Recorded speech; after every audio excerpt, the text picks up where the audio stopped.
Bonjour tout le monde, alors aujourd'hui on va voir la dernière propriété de display qui nous restait et c'est le Flexbox. Donc avant de passer au Flex, on se rappelle que on a vu trois propriétés de display. Display inline, display block, puis display inline block. Hein? On se rappelle que la plus grosse différence c'est que inline ils sont en ligne, block ils sont un après l'autre et inline block ils sont un à côté de l'autre. Les éléments ont chacun une propriété par défaut. Par exemple, un paragraphe va être un bloc, mais un bouton va être un inline. OK? Mais tu peux le changer ça par toi-même en disant display inline, display block. OK? Donc, aujourd'hui, ce qu'on voit, c'est le flex. En temps normal, tes divs, si tu n'as rien fait pour modifier l'emplacement, ils vont être placés comme ça. Avec ton flex, ils vont venir se placer comme ça. Là, vous pouvez me dire, oui, mais madame, c'est la même chose que le inline. Oui, ça a l'air la même chose. La différence, c'est qu'avec Flex, on a plein d'options pour centrer nos choses exactement où on les veut. Donc, inline te permet pas de centrer exactement comme on le veut, mais Flex, oui. Donc, je vous donne des exemples. Par exemple, si on met Display Flex, ça va nous passer comme ça, là, sur une ligne là, de gauche à droite. Et là, ça peut être des blocs, des titres, n'importe quoi. OK? Le display flex, c'est sur la boîte qui est autour, donc sur le container. Donc, par exemple ici, quand tu as display flex, là, je vous ai mis une flèche pour que vous voyez vraiment que c'est sur le container et non pas sur les items. OK? C'est vraiment dans la boîte dans laquelle tu contiens tes items. Donc, on a un display flex ici et on peut rajouter un flex direction soit en rangée, comme ça, ou en colonne qui va comme ça. Donc, si vous choisissez Flex Direction Row, vous allez avoir en rangée. Et si vous sélectionnez Flex Direction Column, vous allez avoir en colonne. Maintenant, il y a d'autres choses. Par exemple, on peut avoir le Flex Wrap. Donc là, tu déclares Display Flex. Et après ça, tu vas Flex Wrap, Wrap. Par défaut, tes éléments ne sont pas wrappés. OK? Mais si tu veux, les wraps, dans le fond, ce que ça fait, c'est qu'un coup que tu arrives au bout de ton écran ou de ton container, ben, il repart sur une autre ligne. OK?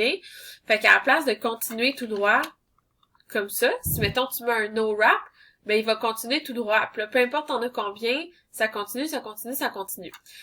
Donc, le display wrap te permet de wrap tes divs. C'est la même chose que dans le setting quand tu veux wrap ton texte dans Visual Studio Code. OK? Quand tu vas dans les settings pour faire texte, pour wrap ton texte. Un autre propriété qui vaut la peine, c'est le Justify Content. Justify Content, il va placer ton texte de façon verticale. Horizontale, je m'excuse. Donc, de gauche à droite. OK? Donc là, j'ai mis Justify Content Center. Il y a plusieurs options, je vous les montre maintenant. Par exemple, tu pourrais Justify Content Flex Start, qui va les mettre au début de ta boîte de flex. Tu pourrais mettre Flex End, qui va les mettre à l'envers, non pas à l'envers, à la fin de ta boîte de flex. Tu pourrais même y aller avec un Space Between, qui va mettre tout ton espace entre, qui va diviser également entre. Et tu pourrais y aller avec un Space Evenly qui va mettre une quantité d'espace égale entre chaque trou. OK? Donc, chaque trou va avoir une quantité égale. Là, je les ai placés à la main. C'est pas exactement égal, mais si tu le fais avec ton code, ça va être exactement égal. Donc, si ça ici, c'est 30 pixels, ça ici, ça va être 30 pixels. OK? Donc, ce sont tes options. Il y en a d'autres, mais ça, c'est ceux qu'on utilise le plus. Je vous les remontre rapidement. Donc, on avait le Flex Direction avec le row ou le colonne, dépendamment de ce que tu veux. On a le Flex Wrap avec le wrap ou le no wrap. On a le Justify Content Center, Flex Start, Flex End et Space Between. Et on a aussi le Justify Content Space Evenly. Maintenant, si tu veux les placer au milieu de ta page de façon verticale, donc de haut en bas, tu vas utiliser Align Content. Le petit piège avec le Align Content, c'est que ton container, doit avoir un height. OK? Donc, tu dois définir la hauteur de ton conteneur Parce que si ton contenant ici a pas de hauteur, ben la hauteur, ça va être la hauteur des éléments dans ton contenant, fait que ça va être tes divs. Donc, ils seraient placés encore ici en haut si t'as pas défini la hauteur de ton contenant. OK? Donc, je vais vous montrer là, un exemple un peu plus concret dans Visual Studio Code dans une seconde. Donc, en résumé, ici, je vous ai mis là, les illustrations de tous les choix. Il y en a que je vous ai pas montré là, comme Space Around ou c'est tout en fait là. Donc Space Around, la seule différence c'est que t'as de l'espace autant à gauche qu'à droite de ton bloc. Donc ce qui va faire que tes espaces au milieu de deux blocs vont être 2 fois plus gros puisqu'ici il y a une partie d'espace plus une partie parce que lui aussi il y a une partie d'espace. Donc, bref, vous pouvez jouer avec, là, ils sont tous là. Donc, je vous retrouve dans une seconde dans Visual Studio Code. On va mettre tout ça en pratique. Donc, nous voilà de retour dans Visual Studio Code. J'ai fait un 4e HTML que j'ai appelé 14 flexbox.html. Je vais fermer mes fichiers pour pouvoir avoir plus de place. Redimensionner ça. Et voilà, c'est parti. Donc, j'ai aussi ouvert là dans Live Server. Et ici, je vais aller me rajouter un style. Voilà. Donc, on va commencer très simple. On va se faire juste des boîtes, juste pour pouvoir voir ce qu'on place et un container. Fait qu'on va commencer avec notre contenant. Voilà. Dans notre contenant, on va se mettre des divs. Nos divs vont avoir une classe de boîte et vont aussi avoir une classe de boîte et par exemple, -1. Je vais copier ça comme 12 fois, 13 fois. On va aller changer les numéros aussi. Et là, j'aurais dû faire quelque chose. Ici, on va marquer 1 aussi. OK. Ici.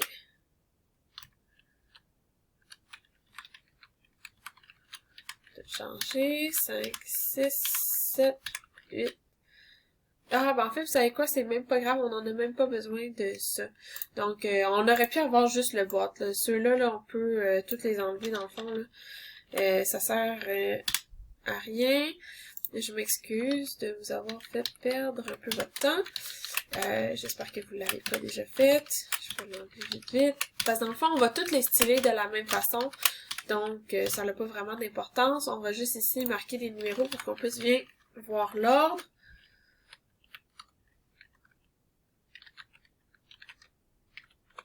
Parfait. Donc, on a nos boîtes, on voit juste les numéros ici, donc on va aller les styler. On va commencer avec notre initialisation. On va aller dans Border Box. Box Sizing, pardon. Voilà, Border Box. Et on va mettre les marges. Margin à 0. Maintenant, on va aller chercher les boîtes rapidement. Donc ça, c'est toutes des choses que vous savez comment faire. On va aller chercher les boîtes. Et on va leur donner un petit styling très simple.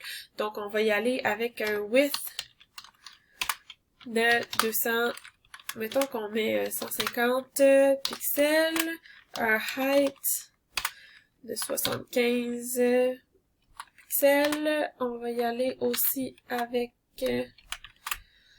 un background color. Vous pouvez mettre ce que vous voulez. Moi, je vais mettre, par exemple, Cadet Blue. Et on va mettre, si j'enregistre déjà, donc là, on les voit. On va mettre un margin de 15 pixels. Comme ça, on va les voir avec un peu d'espace. Du padding. On va mettre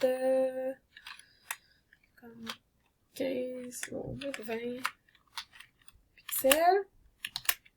Maintenant, on va aussi aller voir le font size, juste pour que ce soit plus gros, un peu plus beau. Font size, 50 pixels.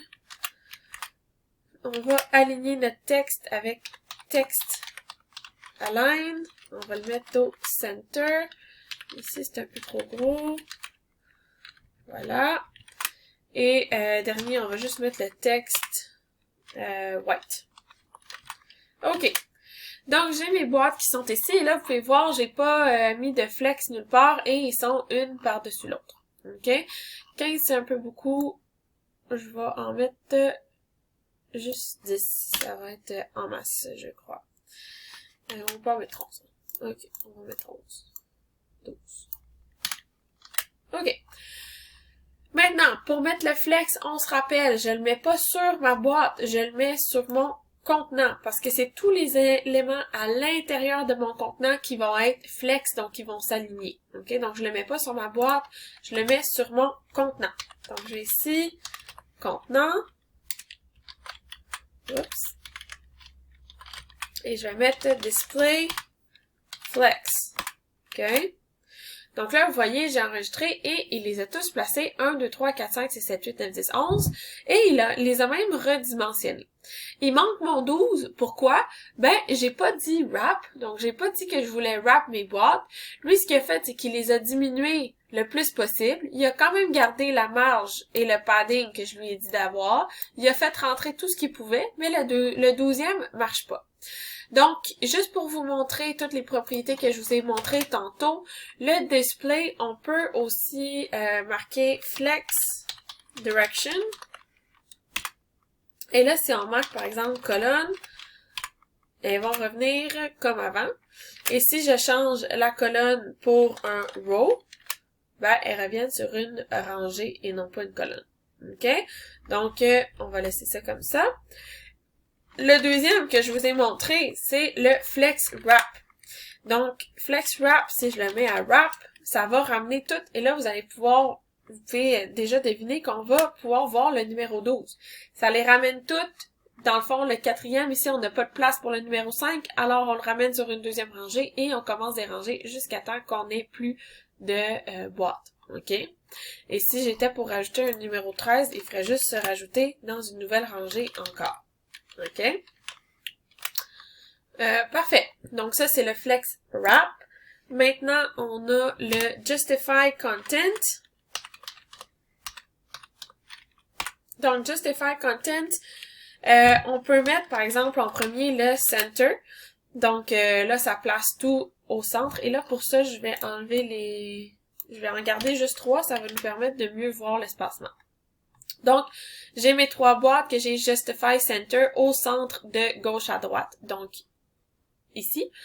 Je pourrais le changer. Je pourrais le mettre au Flex Start. Ou je pourrais mettre le Flex End. Je pourrais même mettre Space Between. Voilà. Ou Space Evenly. OK. Ou même space around, comme je vous ai expliqué tantôt, là, qui était pas dans le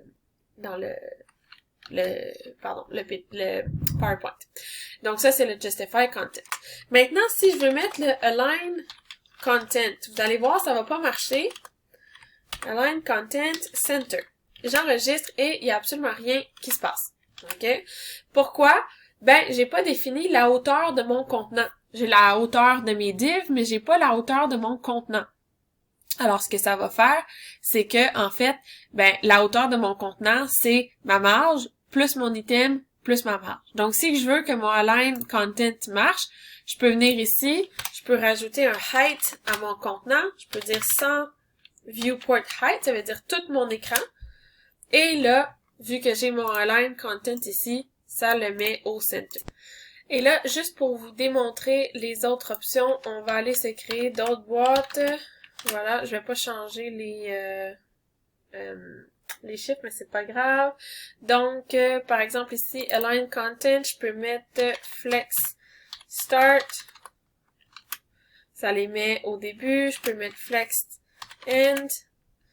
Oups, j'ai mis un T. Donc ça va les mettre à la fin. Je peux mettre Space Between. Donc, ça va mettre de l'espace entre. Donc, vous voyez, là, j'ai vraiment les mêmes options qu'avec le Justify Content. Donc, c'est tout pour aujourd'hui. J'espère que vous avez bien compris les Flexbox. Et lâchez pas, guys. Vous êtes rendus presque à la fin. Il vous reste un défi et c'est fini. Alors, bravo. Puis, lâchez pas.